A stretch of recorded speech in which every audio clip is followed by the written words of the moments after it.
উম্মত জাহান্নামের আগুন সহ্য করতে পারবে না। ওই জাহান্নামের আগুন এত ভয়ঙ্কর আগুন, আল্লাহ তাআলা বলেন আল্লাতী তাত্তালিউ আলাল আফইদা, জাহান্নামের আগুন শরীরের যে কোনো জায়গায় লাগা মাত্র কলিজা পর্যন্ত ভুনা হয়ে যাবে।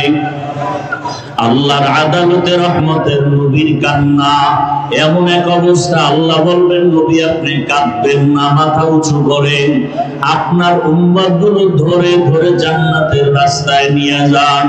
আল্লাহর নবী বলেন তখন আমি মনের আনন্দে আমার উম্মতগুলো ধরে ধরে আমি জাহান্নাম থেকে বাঁচায় জান্নাতের পথে হাউজে কাউসারের কিনারায় নিব।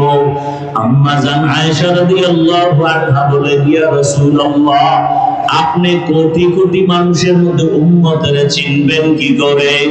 নবী বলেন আমার যারা খাঁটি আশিক, এরা দুনিয়াতে ওযু বানাইয়া 5 বেলার নামাজ আদায় করত, হাসরের ময়দানে ওই ওযুর জায়গাগুলো নূরের আলোতে ঝলমল করতে থাকবে। আমি নবী দেখে দেখে বাছাই করে করে জান্নাতের পথে নিয়ে যাব।